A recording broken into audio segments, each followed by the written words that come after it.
বাংলাদেশের রাজনৈতিক সিদ্ধান্ত বাংলাদেশের রাজনীতিবিদেরা নিজেরা গ্রহণ করবে, ভারতের তাবেদাররা সেটা সহ্য করতে পারে নাই।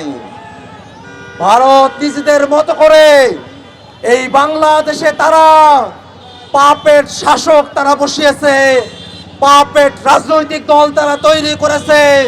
সেই রাজনৈতিক দলগুলোকে তারা ফুলিয়ে ফাঁপিয়ে বাংলাদেশে 16 বছর ধরে তারা ফেসিবাদ কায়েম করে রেখেছিল।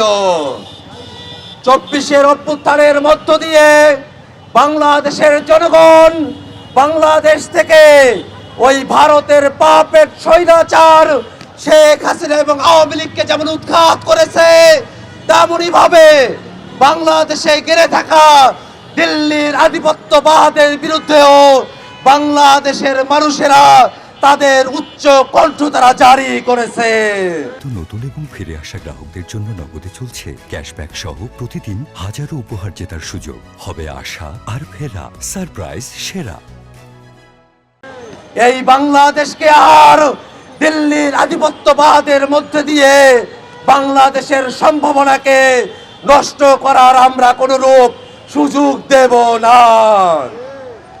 অত্যন্ত দুঃখের বিষয়, আজকে 16 ডিসেম্বরকে নরেন্দ্র মোদী ভারতের বিজয় দিবস হিসেবে উল্লেখ করেছে। বাংলাদেশের স্বাধীনতা, বাংলাদেশের বিজয় দিবসকে, বাংলাদেশের জনযুদ্ধকে, বাংলাদেশের মানুষের সংগ্রামকে ভারতের বিজয় হিসেবে দেখানোর মধ্য দিয়ে নরেন্দ্র মোদী দৃশ্যত ইতিহাস বিকৃতি করেছে।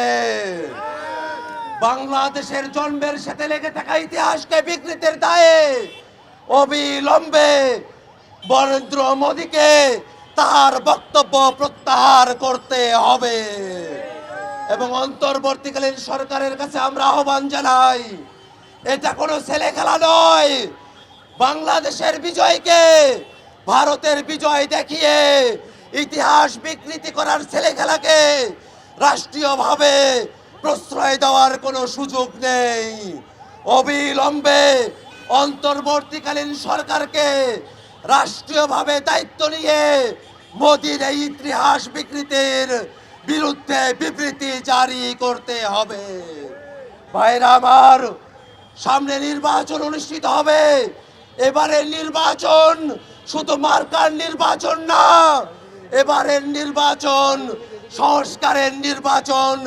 এবারের নির্বাচন বাংলাদেশকে নতুন করে গড়ার নির্বাচন। অতএব বাংলাদেশের জনগণকে এবং জাতীয় নাগরিক পার্টির সকল প্রার্থীকে আমরা আহ্বান জানাই, জাতীয় নাগরিক পার্টির কথা শুধু নয়, সংস্কারের পক্ষে হ্যাঁ ভোট যাতে জনগণ প্রদান করে তার জন্যই আমরা আমাদের ক্যাম্পেইন চালিয়ে যাব।